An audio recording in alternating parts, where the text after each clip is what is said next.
What's up, everybody? Welcome to the Vegans Who Live podcast. We are your favorite vegan hosts. We got Brooke Sellers, aka Miss Meatless Muscle, myself, John Thomas, aka Bodybuilding Vegan, and we got another bodybuilding vegan, Corin Sutton, on the podcast today. He's been in the game for a bit. He's been out there making content, doing shows. Somebody I've definitely been seeing on Instagram before I saw him in real life. And now I kind of have both of those. So, Corin, how are you doing, brother? Everything's good. Thank you for having me. Yeah. Let's I mean, a lot of people already know about you, but like real quick, how long have you been bodybuilding? Over a decade, so more than 10 years for sure. More than 10 years. Mm-hmm. And how many shows have you done? I think we're at 28 or 29 shows already. Wow. That's so impressive. Yeah, for people watching, you'll see all his trophies in the background. That's not even everything. I have more. I just moved, so like I have more in the box. So a bunch of medals just sitting in the box right now. But that's not even everything. I'm thinking about like impressive. Using this wall for like when I'm doing like Instagram videos. So we have two backgrounds. We have a background for videos, and we do the office stuff, and then we have another background for reels and stuff like that. So I'm trying to spread it out versus like having everything all on one wall, because I think in the old apartment it was just like too cluttered, So life looks still great. redesigning things. And I see the Glute Lab back there by Brett Contreras. Yep. You got a good library.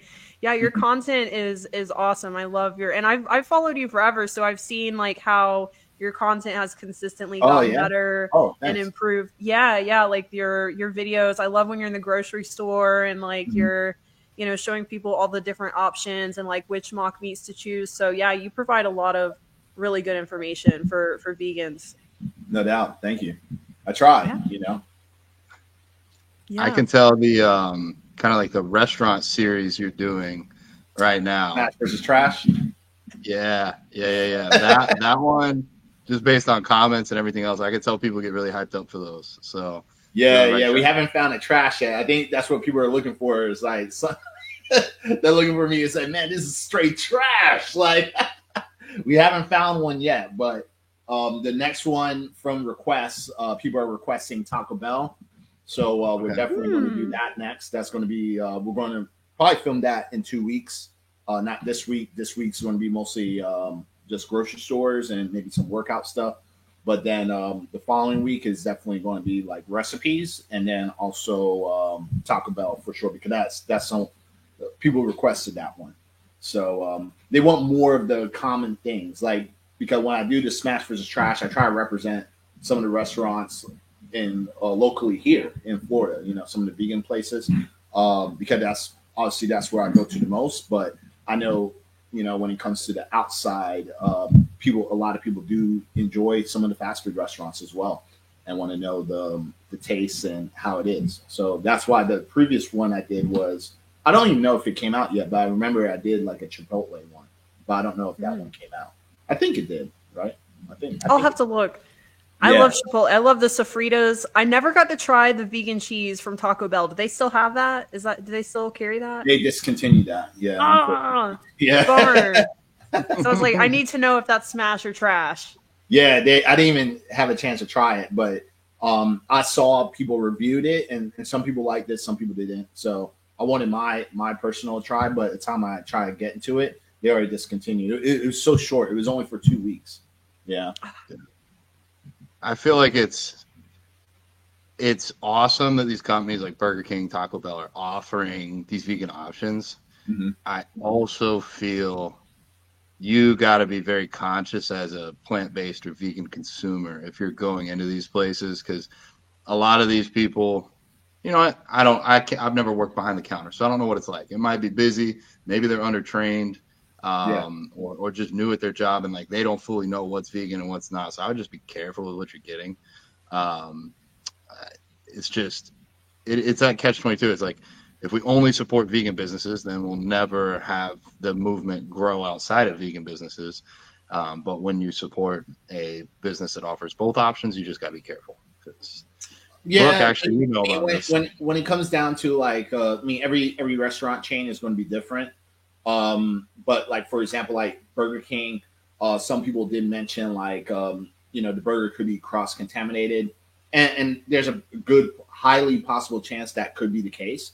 But the thing is that I don't me personally, I don't really care that much about it, like, because I call that like dirty vegan food, you know what I'm saying? Because technically it's not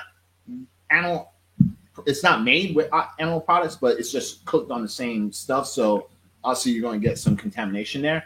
But it's a fast food chain, and it's America. Like they just don't regulate the rules properly here, versus like in other countries. Like in the UK, it's heavily operated. Like if you get something vegan, it can't be cross-contaminated. It has to have its own separate thing. So, for example, when I went to KFC, I had their vegan chicken sandwich, right? And it was delicious. And the thing is when I asked for the potato wedges, which I thought was vegan, they were like, it's not. And I was like, but it says it's only potatoes. And they were like, we use the fries to with the same oil for the chicken, so it's cross-contaminated. And that's from like the register, which I was like very surprised that that person knew all of that. And I was like, are you vegan or something like? And he's like, no, he was like, I'm not vegan. It's just, he told me in the UK, the regulations of cross-contamination and people who's vegan and stuff like that is considered in the same category as an allergen. So it's heavy, it's taken very seriously, versus here, it's not, And he told me like, yeah, we have our own grill just for vegan food. So like you can get the chicken sandwich because that's made on that grill, but the French fries you can't have that. We only have one burner for the fries, and it's using the chicken grease. So it's taken more seriously. So, but that's how it is. But again, I'm not going to Burger King every single day getting Whoppers. Like so like that's the thing too. So it's like you said, it's like a catch-22 pretty much. I'm in the same boat as far as the cross-contamination, because to me, it's ultimately about like supply and demand, right? Like you're voting with your dollar. So I think it's more important to like go into, these chain restaurants and show people that there is a demand for those vegan products.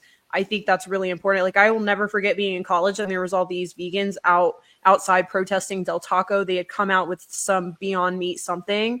And they were like, why would you buy this? Like this money is going into a giant pool that's still supporting animal suffering. And I'm like, but because you're still showing people that there is a demand for vegan products. So I think it's really important to like show these businesses and these companies. And like you were saying, like overseas, it's so much more common. Like I hate seeing on plant-based news, it'll be like Pizza Hut just came out with a vegan pizza with Beyond Meat. And I'm like, oh my God, great. Where? I want to try it. And like you, I don't eat that stuff all the time, but it's fun to try every once in a while. So but then it'll be like, it's in the UK, So it's funny how common it is over there. But I feel like here in America, like it is important to make sure that we are showing that there is that demand for vegan products by voting with our dollar. Yeah, I mean, they I don't know if you know, but the reason a lot of stuff does open first in the UK, especially a lot of American chains, fast food chains like Starbucks, McDonald's, like Burger King, Pizza Hut, Papa John's, like all the American chains have a vegan option. Every single one, like, and even when it comes to UK restaurants, every restaurant has a vegan option. Even your local bar has a vegan option. It's crazy how much vegan items is available over there. But one of the reasons it's always tested there first is because in the UK alone, there's more vegans together in one location, so they can get a better reading. Versus here in America is very spread out. Like America is a very huge country and it's very spread out. And a lot of people live concentrated in most cities, not like just all over. It's like more concentrated. So it's hard to get a good feel and good reading when it comes to American chains in America versus like in the UK, where that whole country has a lot of vegans there in one location, so it's a lot easier to do the testing. Makes sense. Yeah, so that's one thing I learned when I was out there, because I didn't understand it either. I was like, man, like Starbucks has like a huge vegan option with like, whole menu from cupcakes to like coffee. I mean, the coffee's always vegan, but like they have different types of coffees that you can make. Whole bunch of stuff. It's crazy. That actually makes a lot of sense. Yeah, the UK is the most populous, like person per person place for vegans, and it would make sense if your business can't succeed there, it's definitely not going to succeed over here. Yeah. Actually, shout out to my little sister. She's over there right now. We literally landed yesterday, so that's cool. I've never been. That's definitely on a bucket list. Me either. Yeah, you should go for sure. It's definitely worth the trip going out there. All right. Well, in respect to everybody's times here, let's get back to we have a very small script. We do our wins of the week. So who would like to go first? I'll go first. Mine is super short and simple. I feel like I've perfected my slow cooker seitan recipe, so I'm excited to share it. I made some seitan in the slow cooker with salsa, and it was so good. The first time I made it, it was like too chewy. It was too much like a meatball. It was way too moist, and now I've like totally perfected it. It is so delicious. So I'm super excited to share it. Congrats. I'm excited to try. Thanks. I could go next. Yesterday I hit 4 months in my relationship with Allie. So I think Corinne, we were going to talk to you a little bit later about some dating and stuff, like vegan dating advice. I'm putting this as a win, not just that we've managed to stay together this long, but I'm really proud of us with our communication, because we're not the same person at all. Like, we are very, very much in our hearts very similar, but like in our brains, and just like, I kind of thrive in chaos as I look around and there's crap everywhere. And she's much more organized, a little bit slow and down to earth. But like, I think we're finding ways to complement that. I was creeping through her Instagram and found a post she made last year where she took like 10 days and just like went to this Airbnb out in the woods, like a cabin, and just like put her phone in a box and like off of social media for 10 days. And I'm like, whoa, I could maybe do 24 hours. Let's start there. So we're trying to plan that. I'm trying to figure out, like, as long as I don't have a client competing that weekend, I could probably do 48 hours. And like, I could not tell you the last time I've been like 48 hours away from a screen. I really couldn't. Like, I don't know, like maybe like middle school, maybe like half my life ago. So I think that'd be really good for me. So I'm proud of us for getting to 4 months, but also our communication, and then trying things that seem scary to better ourselves. So that's my win of this week. How about that's a good one. I guess my only win is I would say it was my birthday last weekend, so celebrate that, and then also finished moving and settling in. So just getting back into routine with things, which is good, because when you're moving and you're just out of routine and just everything's all over the place, it's pretty hectic and stressful. Especially when you have like an online business and you're trying to organize everything accordingly, and you can't be too much away from the business, but at the same time you can't reap what you sow at the same time.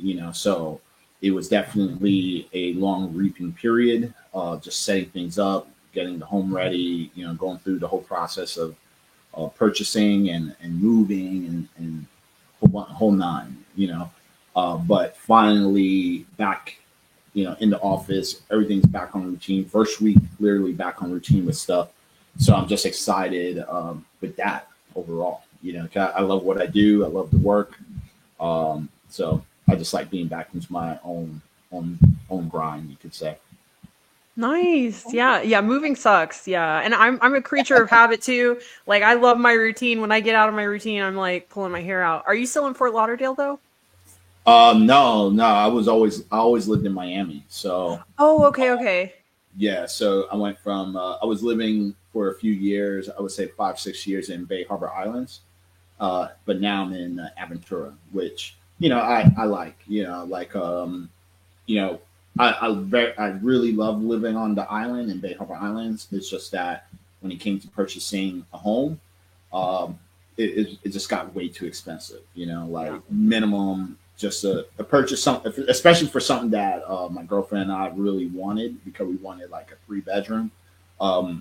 3-bedroom on the island is starting at $500,000, you know. So it's just we couldn't do that, not at this time, you know. So that's why we went ahead and moved to Aventura. So it was a little bit cheaper. We got what we wanted. Got 3-bedroom, 2-bath. So, you know, we're happy what we have and what we were able to find, you know. Congrats. That's exciting. No, thank you. Yeah, it's a nice neighborhood. It's good. You know, we're so close to the beach, so it's good. Yeah, and she's vegan too, right? I'm pretty sure. I think, yeah. She looks amazing too. Yeah. She's been vegan for over 7, 8 years. So I want to say about like 6 years she's been vegan. Wow. Yeah, that's impressive. Did she? Were you vegan like together? Did she go vegan because of you? Like. She was vegetarian when we got together, so like she just had to drop the eggs, you know, like she wasn't really doing milk. She was just doing like egg whites for protein for breakfast, but that's pretty much it. So it just took some time for her to let go of the eggs, and then, you know, the switch was easy to go vegan. So it's pretty simple transition. Yeah, cool. Yeah, being vegetarian makes it easy. Yeah. I always thought you were Fort Lauderdale, and I think it was because I was conflating the Vegan Health and Fitness Expo that I saw you at. I was like, oh, he must live around here. They're not having one of those this year, are they? From what I've heard from Jeff, I don't think so. I mean, because the last time I spoke to him, he was going to team up with a veg festival to do it next time, which the first time he ever did it, that's what he did. And it was very successful, very huge, you know. It was good. A lot of attendees, because it's the Veg Fest also attracts a lot of people as well. Yeah. And there wasn't a storm happening at that time. So that was the biggest thing. So I think, from what he said, that was supposed to happen, but I remember also having another conversation saying that right now probably not. They're just going to be more focused in the supplement company and just trying to bring that up, so they can come out with more products and stuff like that. So I feel more on the no side versus like the Veg Fest. Maybe it might be like in a couple of years or next year or something like that. But I believe that's, from what I could remember, that's the conversations that we had. Yeah, Veg Fest would make way more sense. You'd have so many people. Then there'll be wannabe vendors to come to the event, to a bigger crowd. That makes a lot of sense. Yeah, absolutely. All right. So, Corinne, what is your vegan story? What actually made you decide to go vegan? Pretty much. I think it was like 2011, 2012. I was in college at the time, also serving for the U.S. Navy Reserves, because I was in the military for about 8 years. I did 4 years fully active service in the United States Marine Corps, and also deployed to Operation Iraqi Freedom 3 and 4. And then from there, I transitioned from being fully active duty to the Navy Reserves. Like, and the Reserves is like part-time. It's like actively part-time. So when I was in, I decided to go to school at the same time. Now, when I was in school, I was doing classes on public speaking.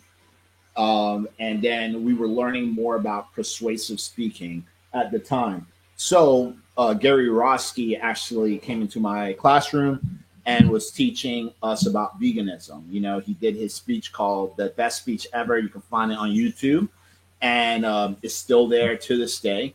And that same exact speech that you could look up on YouTube is the same speech he did live at my class. And it was definitely supposed to be just an example of persuasive speaking. And he's a really good speaker. This is before social media and everything became like a thing. And what ended up happening was I was convinced, you know, I was definitely convinced of the whole vegan message, you know what I'm saying? So when he convinced me, that's when I pretty much decided to start to transition. And the reason the convincing was so good was a couple of things. First, he shed some light on things that I didn't really know that was happening in the animal agriculture industry. So for like, obviously I knew animals get slaughtered, but I had this metaphor, this make believe of what happened to animals. I thought, reality, I really thought that these animals were treated well, and they killed the oldest animals, and they're on like a grass prairie and a picket fence and the big red farm, and they're just living in a happy-go-lucky life, right? And obviously, if they get old, they slaughter them, and then that's how we get our food. And it's just a big cycle. But I didn't know. But when Gary Yourofsky showed the truth, he showed like, nah, it's like an industry. It's like these animals are. It's like a system. Like it has to be produced fast, and they inject them with hormones and steroids and freaking like antibiotics and stuff, so they don't get sick. They're stuck in these lots called what they're called again, CAFOs, and with these CAFOs, like all these animals are smashed together. It doesn't matter if it's a cow, a pig, a chicken. These CAFOs are packed with animals, and this is how primarily United States are being fed, right? Even to this day, it's still the same. You see people online talking about grass-fed and pasteurized and things like that, but again, this isn't majority of the United States that's getting fed, and this is a very selective few, number one. And number two is that even if there's some blanket laws like pasteurized eggs and free range, like these words and certifications are also like, some people might be doing, I'm not saying like every farm is not legit. There's farms out there that's probably 100% legit, but majority is not, because you have to still remember demand. If you got guys out there promoting you need to eat more eggs, be on the eggs diet, you need to eat more meat, do this keto diet, the speed of demand, even if it's grass-fed, has to be fast and rapid. And if people actually did their due diligence on the speed, they would understand that even if you did grass-fed and pasteurized and all this stuff, first, this is greenwashing, number one. It's humane washing, number two. And number three, all this stuff is not sustainable larger scale. It's not. Yeah. It's not. And people just have to do the research. They have to follow where the money is than just listening to influencers. Like, do the research. I'm not even bullshit. Just follow the money when it comes to that stuff. And it's in Business Insiders. There's articles about it in Harvard, Business Insider, Forbes talk about this stuff when it comes to, like these different types of farming practices. Regenerative farming is another one. It's not sustainable. And regenerative farming, out of all of them, is probably the best. I'm not going to say that it sucks, it's trash. It's actually the best way of farming, but just large scale, if we, it's not sustainable. They even said like it requires more land for it to be sustainable, which, that means they have to cut down even more pastures. They have to cut down more trees from the rainforest to make it more sustainable. And then second, they have to produce it by 3 times for it to equate to the factory animal farms that we have now to this day, by 3 times. So it's just, they just don't see it happening, So this is all just greenwashing and trying to make people feel better and good with their dollars when they're paying for meat, Versus the best way would just be like, just don't involve in it altogether. It's like drinking alcohol. Like, there's different types of alcohol. You have bottom shelf and top shelf. Top shelf's more expensive. It's going to give you less of a hangover. But at the end of the day, it's still going to fuck up your kidneys and liver. So it's like, it doesn't real. It does, none of it really matters. But it's really hard to change people's mindset for stuff that they're used to and they're accustomed of doing and things that they love. And for me, it wasn't that hard because I never looked at food as an identity of myself. You know, I just use food as fuel. And when Gary showed like what goes on behind the scenes, I'm like, you know what? It looks pretty bad. I'm not happy what really goes on. But and I wasn't like 100% on board with it either. You know, like I still have my doubts. But at the same time, I was just like, look, you know, it can't hurt to try. You know, at the end of the day, it can't hurt to try. So that's what I did. First, I went pescatarian. First, the idea was to go vegan 100%. But then once I got home and kind of like, you know, you let things kind of settle in and stuff, I was like, I don't even know what I'm doing. Right? So I was like, let's do this a little slow. Let's slow things down. I was like, let me go pescatarian first, right? And then I use the seafood just for protein, right? Because at least I know I can do that. And truthfully, like I mean, even now to this day, when I think back how I used to think back then, I'm like, I'm just an idiot, right? But like I was just like, Gary didn't really said that much about seafood, marine life. He kind of shed some light on it, but he was heavy about the pigs, chickens, and pigs, chickens, and the cows. The cows. Right? And so I was like, I'll go pescatarian, and then I'll start incorporating more plant-based foods, which I did. And even when I was looking for like alternatives, because I didn't even know about tofu and tempeh and stuff like that. Like he showed some examples, but a lot of it was like alternative meats. I didn't even know where to get it. So I'm like looking around, and even if I saw tofu, I didn't even know what to do with it, you know, and the internet wasn't even where it's at today. But I still did my things. And as I transitioned, I started to lose weight. My skin started to clear up. I started losing tons of body fat. I mean, obviously, I was definitely in a caloric deficit because if you're consuming more plants, it's nutrient dense, not calorically dense. So obviously, I automatically put myself into a deficit by default. But at the end of the day, I still felt good. Strength was still up to par. I did lose some muscle mass because I wasn't like counting macros or nothing like that. You know, I was just experimenting, doing my own thing. I was using bro science, you know, things I read from magazines.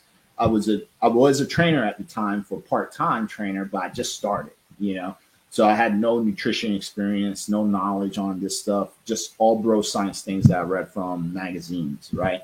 But as I transitioned, I started to look better, feel better, and I saw there was more positives than negatives. And I didn't really care about the muscle loss either, because for me, it was about how I felt, you know, not so much how I look. And for me, I saw I was getting like a ripped six pack.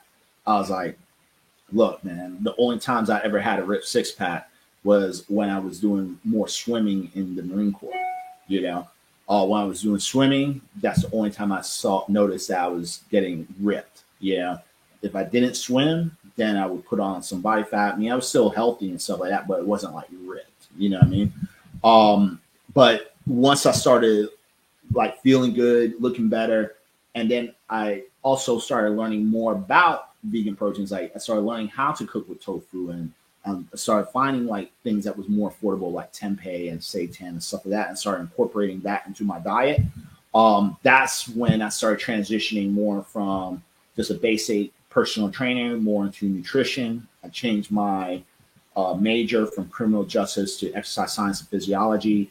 Got my my certifications, became a master fitness trainer through ISSA, and got certified as a nutritionist.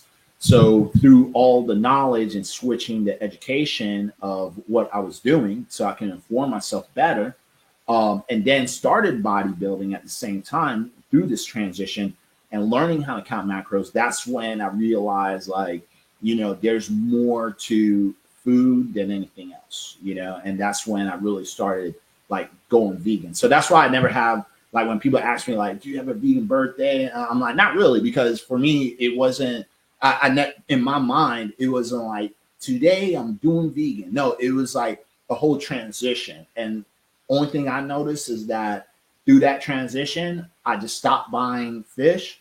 I was just eating nothing but plant-based foods. I just continued to do it. So I don't even remember when that happened, because I would just go to the grocery store, buy things, go to the grocery store, buy things. And then one of those trips, I decided not to buy fish anymore because I was letting it go anyways. You know, the more I was learning, I was letting it go. And I was more concerned with my grades in school than the fucking food. So it's like it's like I was just like I just noticed like, man, like I think it's been a while since I haven't had seafood, you know, and it just came to a point where I was like, dude, I'm doing this, you know, like I've been doing this. I haven't bought any seafood in a while. I haven't ordered anything, and I've been doing it for a long time. Like, and I just kept going with it, and then it's been like that ever since.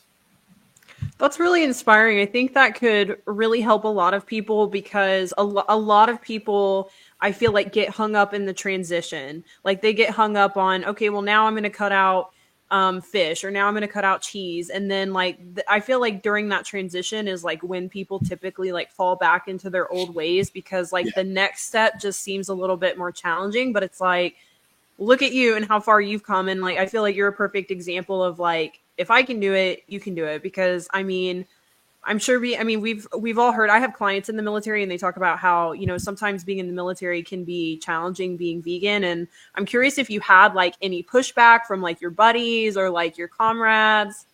Nah, no, I never had any pushback. I mean, people were just curious and they wanted to see how serious I was about this, because like I was never a guy that just made empty promises, you know, like if I said I wanted to do something, I went ahead and did it. So like no one ever gave me any pushback.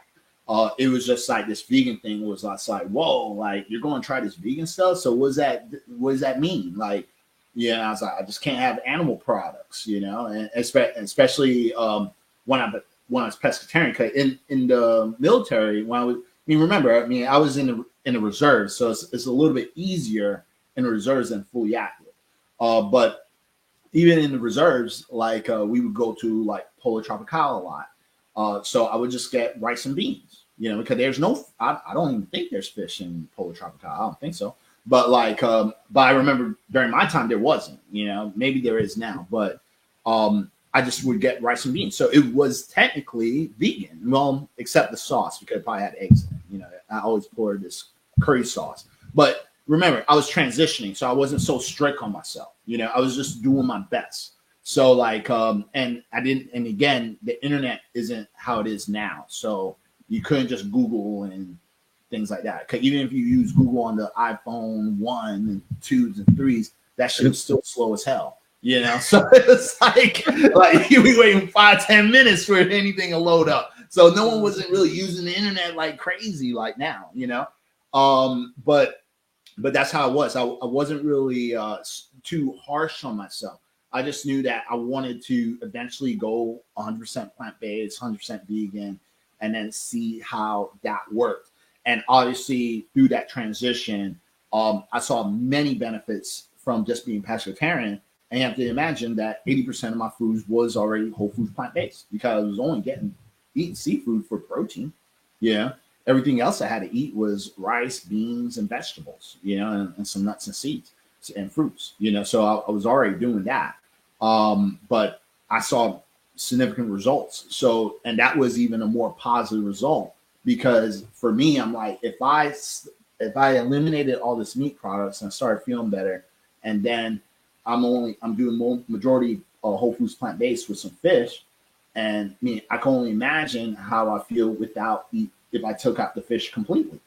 So it was all green lights, and that's how I looked at it. Especially that was my goal, to fully transition into a vegan and then really see how far I can do this, you know.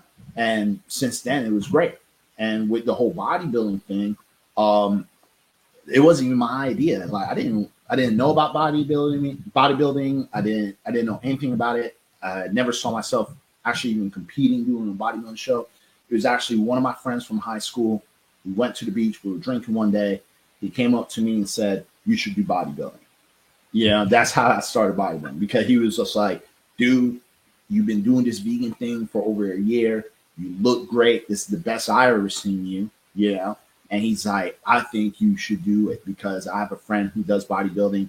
And he literally told me, he's like, "And he looks like shit."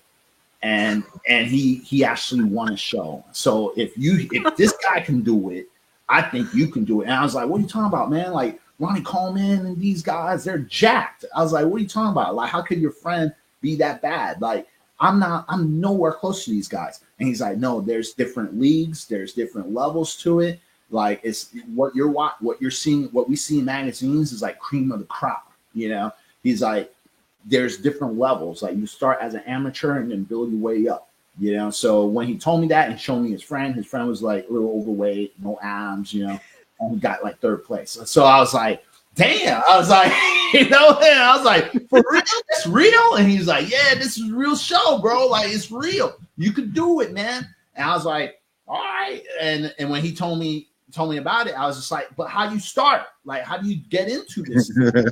I didn't even know how to get into it. You know, I'm going online, checking Google, researching bodybuilding. Couldn't find that much information because, again, Google back then, like 12 years ago, 11 years ago, I mean, no one had nothing online, right? So it was just like, I'm looking. I think I found one coach online. He wanted like 5K for 12 weeks. And I was like, I'm in college, man. I can't afford that, you know? So I was like, I don't know if this bodybuilding thing is going to work out because I don't know anything about it. But it's funny how life works because sometimes when and this is why I always talk about like projecting your goals, like dream boards and speaking it out and always be focused on what you want to do because it really interests me. And I was just curious, how can I get into this sport? Like, I don't know how. And I don't have 5K for this guy to train me. Like, I'm in college. Like, I don't know what I can do. So eventually, how life works. I was in a nightclub partying. One of my friends, making a long story short, one of my friends came up to me. She was like, I'm dating this guy who's my coach right now, Dave Bogan. And she introduced me to him. And he was just like, yeah, I'm a bodybuilding coach. You know, if you look great, you look like you have a good physique. Send me some pictures. And then we exchanged numbers. He's like, send me some pictures and then we can get started. I can work with you. I'll give you a good price. You know, I kind of told him my situation. I'm like, I'm in college. I'm vegan. Like, I don't know how to start. And I was his first vegan client. So he never had a vegan client ever. And he was like, this might be interesting. Okay, he already saw like my physique. He was like, it's a good physique, good built to start with. So that he looked at it as like, hey, like I could definitely work with this guy and see where I can take him with his career, you know. And I was like in my mid-20s at the time. So we started, and then, you know, first show got second place. Second show ever got like a couple seconds and thirds. I remember the third show, I believe that was like an NPC Ruby. I got a couple second places, couple thirds, and just kept going from there. We're just winning every single show.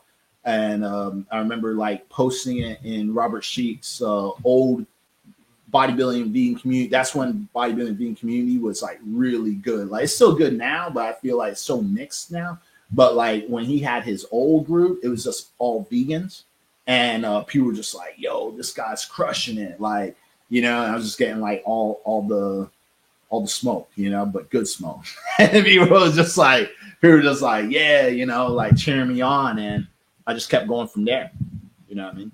That is awesome. Yeah, we have heard all about Robert Cheek's old forum with Danny Taylor and Giacomo. He was telling us about it, and Robert too. So yeah, it's really funny. But that's cool that you kind of just like stumbled upon it. You know, like you're just kind of like, hey, I'm just gonna see what happens. I wish more people nowadays had that kind of approach with bodybuilding, because I think so many people try to go into a bodybuilding show and like, I'm going to get the overall. And, you know, it's a really tough sport. And I think people too often get like set on winning, and it should be more so just about like doing the best you can and, you know, bringing your best. And that's what makes it fun. Like for you, it was fun because it was like, you didn't really have a lot of pressure on yourself. You're just like, hey, I'm just going to do this, have fun, and like see what happens, and then just bring your best every single show. Absolutely. And I think also for me, it was different too because of my why. Because my why, it was for two different things. Like one reason was for physical fitness. I mean, I was pretty happy with my physique, you know. And I was kind of bored even training. Like I was just like at the time Dave Bogan got with me, I was at that point in training where I was kind of just doing it as an upkeep, like because I kind of already had an idea, like I don't think I'm gonna get any bigger, and I'm fine with my physique, you know. And I was in the military anyway, so the military doesn't require people to be so jack and big. So I was just happy with how I looked. And then second, with the whole vegan activist point of view, like when I kind of thought about the bodybuilding, I was like, you know, this could be something cool to like promote and show people that you can be healthy, because I know like in this sport, like because I've read so many magazines of fitness guys saying that you have to eat meat to look like this, you have to eat meat. And I was like, man, if I could continue to build my physique and be shredded and look great on a plant-based diet, I mean, that would like literally shake the world. Like people are going to be like, what the hell, you know? And so I looked at it as a great way to be an example, to show people, especially in the fitness industry, that it's what's possible on a whole foods plant-based diet, you know? So I looked at it from those 2 point of views. Yeah, absolutely. Yeah, I definitely see bodybuilding as a great form of activism, because like we've talked about this before, like there's no vegan Mr. or Mrs. Olympia. There's not like a lot of, you know, vegan pros out there, whereas like there is a lot of vegan endurance athletes. So it is a really good avenue for vegans to advocate and show people that you can still achieve an awesome physique and do really well on stage. And I mean, you've done that. I mean, I feel like you're probably better than ever, right? Yeah. I mean, I'm 39. So it's like, for me, like I definitely feel the age for sure. but like, yeah, I'm better, you know. I know, because I feel like I saw your last, I think it was what was the last show that you did? And you had that great video from Gilco Productions. Oh yeah, that was the Ben Wilder's yes. Yeah, very impressive. Yeah, and listen to this, like behind the scenes because that for that shot, I think I paid like $150-$200. Yeah, it ain't cheap. Video. And it's not cheap. But like but I knew I needed it, because I was just like, yo, this shit looks really good. This is like high quality production. But then I started getting the shivers, because I was like, I cannot mess this up, because I just laid down, because it's not like with my camera guys like filming, like if I mess up, I could just do it over again. It's no pressure, you know what I mean? But when you're paying someone else and they're like, you only got one shot, you know, and like I was like, man, like I need to get this routine right. Every hit, every pose that I do has to be looking good. I cannot mess this up, even though like in bodybuilding you can't mess up anyway. But it was just like that extra pressure, because I'm like, this shot, I've just paid $150-$200 for this shot. So I was like, man, I have to make it look good. So I was just like taking my time, and I was nervous. I was like, oh man, hope I don't mess up, you know? Oh my gosh, I know.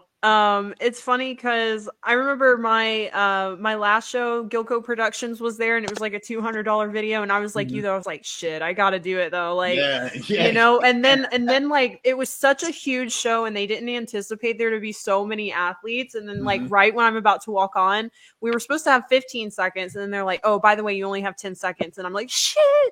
And I'm like, but I paid $200 for this video. Like, how can you do that to me? But whatever, you make it work, right? Yeah. real quick. Hey, John.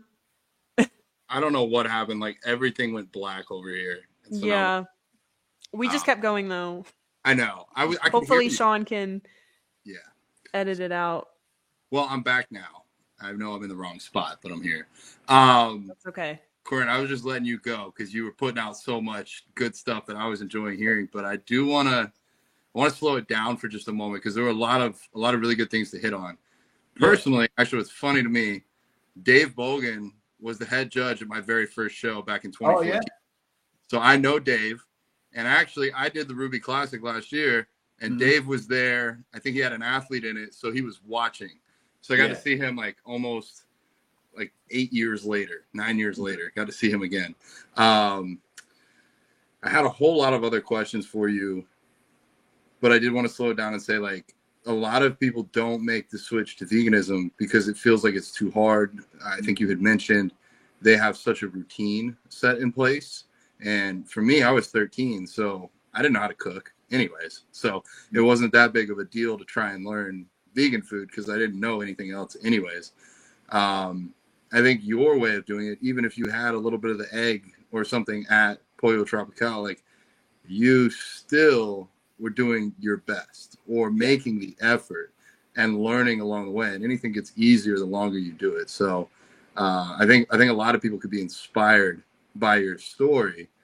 I didn't want to gloss over either that you were, an active service member in our military. I personally want to thank you and say thank you for what you've done for our country. No doubt. It's not. I mean, I briefly worked in law enforcement, but I didn't have to leave my house or move or go overseas. So, that's just something that you've done that not everybody does in their life. So thank you for that.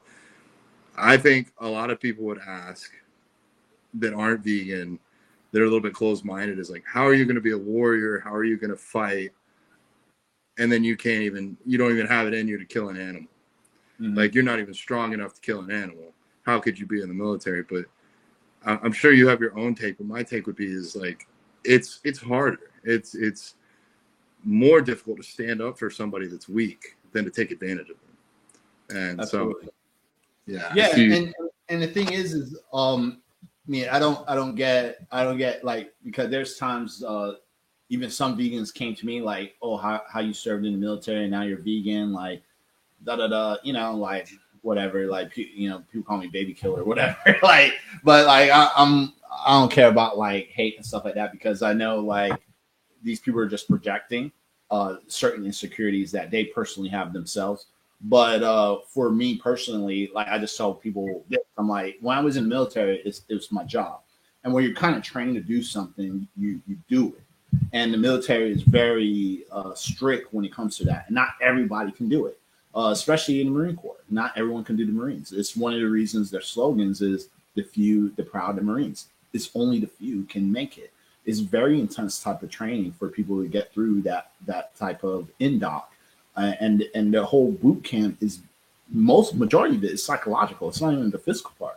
It's all psychological, because they want to see that if you have what it takes to be a Marine, because they can't have a fragile mind in there that can't handle taking someone else's life and things like that. And I've seen people break down and people get kicked out even in boot camp. It's the whole point is to extract those particular individuals. And even through that process, that vetting process, even when we get to war and train like war scenarios and do a lot of training for that, I've seen people even got out of the war and got out of the military or got kicked out of the unit when we're about to deploy, because they can't have people like that in there. And the reason is, it's not that they're saying that, and they're not saying that you're weak and stuff like that. Like, it's like no one really pushed that on you when it comes to these type of scenarios. Like, people will call you weak and say a whole bunch of stuff when it comes to PT and like things that doesn't really matter, right? But when it comes to things that does matter, they don't look at you any different. They don't degrade you for that. They're looking at it in a particular situation that we can't have someone like you in there because you're going to get other people killed. And they're looking at the safety of the people who can hold it down. And that's something I was taught in the military. It's like, it's not about like who's the weakest link, because we all have to be strong together. If we have the weakest link, we have to cut it out to make the chain stronger, because that person will break us. That's the person who would get the other person killed. It's not the other people that's strong. It's the weak, because you're going to be more focused trying to help that guy, and he can't even take care of himself. So that's how the training process is. So when I tell people this story, I tell people, like, look, like, when I joined, like, it had nothing to do with killing people and stuff like that. I just wanted to serve my country and do do my thing. I saw myself doing 20 years and retiring, but that didn't happen because after 8 years, I was just like, I can't do it anymore, because part of it was, first, I wanted more control of my life, because I felt, and I know like there's a lot, I'm not saying nothing negative about people in the military or people who, like, I have buddies and vets who've done 20, they're retiring now at this moment, because they already did their 20 years, and I congratulate them. We're still friends to this day, but I just couldn't handle my life being controlled. That's number one. And number two, even when I was transitioning more into veganism, like, that did play a little bit of that psychological effect, because it was just like, I don't want to, cause I was like rediscovering myself as well, and I was just like, if I want to have a better life, I need to change my surroundings, and part of that, my changing my life was like, I felt like I was partying. I was always out at night, I was always so involved around violence and, all this stuff. And I kind of wanted more peace in my life. So I was like, first, everything starts from the plate, right? So I started changing my eating habits. But then by changing my eating habits, I started looking at it from a different perspective. Like, maybe I need to change my job and some of the people I'm around with, because the job that I'm doing is all about violence. It's all about killing. I mean, we sing chants about killing, like killing people and putting them down the hole and a whole bunch of craziness, right? So I'm like, I need to start changing my language and changing like the people I'm around with in my job. So even through that, I started changing that, because I kind of was just seeing things like in that perspective. If you catch what I'm saying. So that's why I got out. It's multiple reasons why. But those were the main reasons, is because once I started going more plant-based and I started looking at animals and stuff like that, and I felt more at peace with what I was eating, I wanted more peace in my life and started to focus on helping people, more, like where I could actually see the help. Because when you're in the military and you're doing war, you don't really see the reward from what you're doing out there. You know what I'm saying? And even when I was trying to get jobs back then, it was still hard. It wasn't like I wasn't seeing like the promises that the military make it seem like, oh, it's so easy to get a job, you can work anywhere and stuff like that. No, it's not. You get treated just like what everyone else. Like, yeah, you have the military experience. It's a plus, but it's not like everything. You know what I mean? So and that's when I was just like, I kind of want to change like everything that I do. And I want to really help people in things that really matters. And when I saw like how bad the diet is and nutrition and like how people are overweight and stuff, and I always loved fitness anyways, I was like, maybe this could be something I can do where I can really help people with what they eat. Because if I figured out all this about food just from a plant-based perspective, I can only imagine what other people are eating, and that's what kind of pushed me in the direction with fitness, Makes sense. Really inspiring that you just completely changed your whole lifestyle. And how long has it been since you've been out of the military? Probably I think 20 years already. So that's it. Wow. Yeah. I think so. Yeah, I think it's been already 20. Yeah, it is amazing how when you go vegan though, it just changes your perspective on the whole world, on a lot of things. Besides just the treatment of animals, it is like the treatment of human beings and just having a more ethical stance in all areas of life. Absolutely. For some people. Yeah. Because just because you're vegan doesn't mean like you're an angel. There's still some assholes right. There. I mean, they're just asshole, like just couldn't. Oh yeah, I know. I'm sure you get it too, because you have a huge account and you've been around forever. And like, yeah, sometimes the vegan community, they can be rough on other vegans. And I'm like, guys, they've always been like that. It's not just because they went vegan. They always been assholes. So that's a good point. That just never changed. That's their pure demeanor. Like. That's so true. It's like being vegan just gave them an excuse, gave them more things to aggravate people about. Yeah, they're probably they just like went from being an asshole maybe to a dickhead. Like they just there's levels to this. Yeah. Oh my gosh. So do you have any more competitive plans? Do you have any big events coming up? Anything exciting? Yeah, absolutely. So with the whole competition stuff, I took a whole year off. So I won't be competing again until 2025, till next year. Just because after my whole season last year and just the results from that, I was so close getting the pro card. So I was getting multiple second places at pro qualifiers. So for me, I was just like, well, and looking at my track record, every time I did an off season, I always placed better in the pro qualifiers. So for example, years back, I wanted to do nationals. I remember Dave was like, "You're not ready yet. You're not ready." But I got tired of listening to him. I was just like, "Yo, F you, bro. I'm just going to do my thing." So I never told him anything. I just kept it on Super DL. I entered a competition by myself. And I didn't even place. And I was like, damn, I think he's right.